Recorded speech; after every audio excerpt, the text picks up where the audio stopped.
মাত্র ৩ ফুট উচ্চতা, দেখতে ছোট একটি বাচ্চার মতো, কিন্তু সম্পদের পরিমাণ শুনলে মাথা ঘুরে যাবে আপনার। দুবাইয়ের সবচেয়ে ছোট শেখ আজিজ আল আসমার রোলস রয়েলস আর ফেরারিতে ঘুরতেন। লক্ষ কোটি মানুষ তাকে ভালোবাসতো, কারণ এই ছোট্ট শেখের ছিল বিশাল এক মন। গরিবদের সাহায্য করে লাখ লাখ মানুষের হৃদয় জয় করা সেই ভাইরাল ব্যক্তিটির জীবনই লুকিয়ে আছে অবাক করার মতো রহস্য। কিন্তু এত জনপ্রিয়তা, এত সম্পদের মালিক হয়েও ৩২ বছর বয়সেই তিনি পৃথিবী ছেড়ে চলে গেলেন। কি হয়েছিল তার সাথে? কিভাবে এত ছোট হয়ে গেলেও গড়ে তুলেছিলেন বিলিয়ন ডলারের সাম্রাজ্য? বাস্তবে আজিজ আল আসমারের বয়স ছিল ৩২ বছরেরও বেশি। ১৯৯০ সালে জন্ম নেওয়া এই ক্ষুদে শেখের উচ্চতা ছিল মাত্র ৩ ফুট এবং ওজন ছিল মাত্র ১৬ কেজি। ছোটখাটো এই চেহারার পেছনে লুকিয়ে ছিল অদম্য মনোবল ও অনুপ্রেরণাদায়ক এক জীবন গল্প। সাধারণ চোখে দেখতে শিশুর মতো হলেও তিনি ছিলেন একজন পূর্ণবয়স্ক, আত্মবিশ্বাসী এবং সাফল্যমণ্ডিত ব্যক্তি। আজিজ আল আসমারের ব্যক্তিগত জীবনের কথা শুনলে আপনি অবাক না হয়ে পারবেন না। ছোট গড়নের এই মানুষের জীবনে ছিল একজন জীবন সঙ্গিনী, যার নাম মরিয়ম। মরিয়মের সঙ্গে সুখে সংসার করছিলেন তিনি। তাদের ভালোবাসার প্রতীক হিসেবে পৃথিবীতে আসে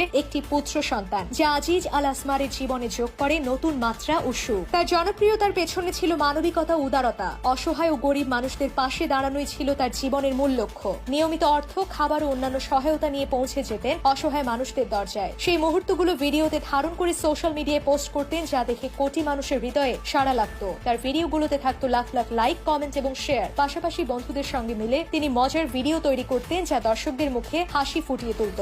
আজিজ আল আসমারের সম্পদের পরিমাণ ছিল প্রায় ১৬ বিলিয়ন ডলারেরও বেশি। যদিও ছোটবেলা থেকেই তিনি নানা ধরনের শারীরিক সমস্যায় ভুগছিলেন। এর মধ্যে ছিল হরমোনের ভারসাম্যহীনতা, অপুষ্টি এবং কার্টিলেজ ডিসপ্লেসিয়ার মতো জটিল রোগ। এসব অসুস্থতার কারণে তিনি কখনোই স্বাভাবিকভাবে বেড়ে উঠতে পারেননি। শারীরিকভাবে শিশুর মতো থাকলেও মানসিক শক্তিতে তিনি ছিলেন অনেক পরিণত। সবচেয়ে হৃদয় বিদারক ঘটনা হলো মানুষের ভালোবাসায় সিক্ত এই ক্ষুদে শেখ আজিজ আল আসমার ২০২৩ সালের ১৯ জানুয়ারি সৌদি আরবের একটি হাসপাতালে শেষ নিঃশ্বাস ত্যাগ করেন। তার মৃত্যু সংবাদ ছড়িয়ে পড়লে পুরো বিশ্ব জুড়ে ভক্তদের মাঝে নেমে আসে শোকের ছায়া। তারা হারিয়েছে একজন মানবিক ও প্রিয় ব্যক্তিত্বকে, যার অভাব পূরণ হওয়া অসম্ভব।